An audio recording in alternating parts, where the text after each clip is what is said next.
கிறிஸ்துவுக்குள் மிகவும் பிரியமான தெய்வ பிள்ளைகளே, பரலோகமான நிகழ்ச்சியின் மூலம் உங்களை சந்திப்பதில் என் இருதயம் கர்த்தருக்குள் மிகுந்த மகிழ்ச்சி அடைகிறது. உங்கள் எல்லாரையும் இயேசு கிறிஸ்துவின் இன்ப இனி நாமத்தினாலும் கிராஸ் டிவி ஊழியங்கள் சார்பாக என் அன்பின் வாழ்த்துக்கள். இன்றைய பரலோகமன்னா, என் புலம்பலை ஆனந்த களிப்பாய் மாற பண்ணினீர். பிரியமான தெய்வ பிள்ளைகளே, தாவீது இப்படியா சொல்கிறான், என் புலம்பல்.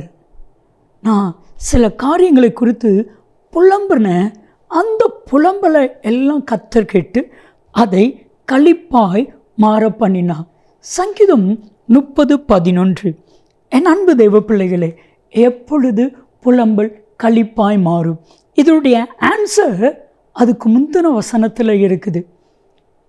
சங்கீதம் 30:29 நான் கர்த்தரை நோக்கி கெஞ்சினேன், நான் கர்த்தரை நோக்கி கூப்பிட்டேன். எவ்வளோ அழகான வார்த்தை! இது வரைக்கும் மனுஷனை நோக்கி நீங்கள் கூப்பிட்டு மனுஷனிடத்தில் போய் கெஞ்சி நின்னதை அப்படியே நிப்பாட்டுங்க. அதனால தான் புலம்பல். இதை நான் கேட்டேன், எனக்கு கிடைக்கல.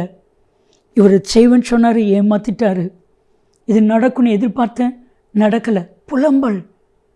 நடக்கலை அப்படின்னா புலம்பல், செயல்படலை அப்படின்னா புலம்பல். எப்போ அந்த புலம்பல் மாறும்? எப்போ நீங்கள் கர்த்தரை நோக்கி கெஞ்சுவீங்களோ, கர்த்தரை நோக்கி கூப்பிடுவீங்களோ, புலம்பல் ஆனந்த களிப்பாய் மாறும். பிரியமான தெய்வ பிள்ளைகளே, எல்லா மனுஷனுக்கும் ஒவ்வொரு பக்கம் உண்டு, இன்னொரு பக்கம் உண்டு. வெளியே கம்பீரமாக பேசிடுவாங்க, சிரித்து அழகாக பேசிடுவாங்க. இன்னொரு பக்கம் புலம்பல். ஏன் ஆண்டவரே எனக்கு இந்த பாடுகள், ஏன் ஆண்டவரே இந்த வேதனைகள், ஏன் ஆண்டவரே இந்த கஷ்டங்கள். நம்ம புலம்பி தள்ளுறோம்ல. வேதாகமத்தில் புலம்பல்ங்கிற புத்தகமே இருக்குது.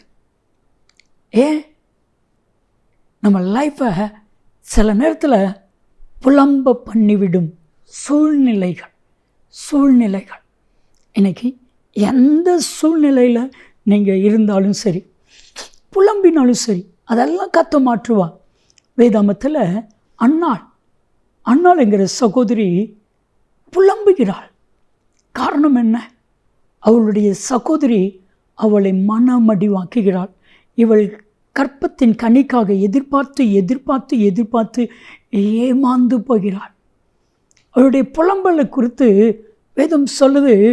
1 சாமுவேல் 9:10 நீங்கள் வாசித்து பாருங்கள். எல்கானா சொல்கிறான், ஏன் அழுது கொண்டே இருக்கிற, ஏன் சாப்பிடாம இருக்கிற, ஏன் புலம்பிக்கிட்டே இருக்கிற? உன்னை நான் அதிகமாக நேசிக்கிறேன்.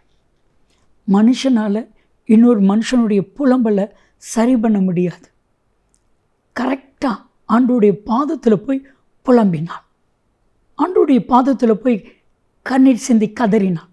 வேதம் சொல்கிறது 1 சாமுவேல் 15 ஆண்டோடைய சமூகத்தில் புலம்பினான். ஏலி நினைக்கிறான், இவ புலம்புறா, ஒருவேளை மதுபானம் யூஸ் பண்ணிப்பாளோ, இப்படி புலம்புறா, வாய் மட்டும் அசைது, உதடு மட்டும் அசைது. லட்சணா இல்லை ஆண்டவனே, நான் மன்ன கிளேசம் உள்ள ஒரு ஸ்திரீ. 1 சாமுவேல் 18 கடைசி பகுதி. அந்த புலம்பல் ஆனந்த களிப்பாய் மாறியது. என் அன்பு தெய்வ பிள்ளைகளே, நினச்சது நடக்கலையா, எதிர்பார்த்த காரியம் நடக்கலையா, புலம்பாதீங்க. ஆண்டோடைய பாதத்தில் போய் ஜெபம் பண்ணுங்க, ஆண்டோடைய சமூகத்தில் கெஞ்சுங்க. உங்கள் புலம்பல் களிப்பாய் மாறும். ஜெபிக்கலாமா? தகப்பனே, இவர்களுடைய புலம்பலை களிப்பாய் மாற்றும். அப்படி செய்கிறதற்காய் நன்றி. சுபிநாமத்தில் ஜெபிக்கிறோம் ஜீவனுள்ள பிதாவே, ஆமென். புலம்பல் களிப்பாய் மாறும். நன்மையும் கிருபையும் ஆசீர்வாதங்களும் நிச்சயமாக உங்களை தொடரும்.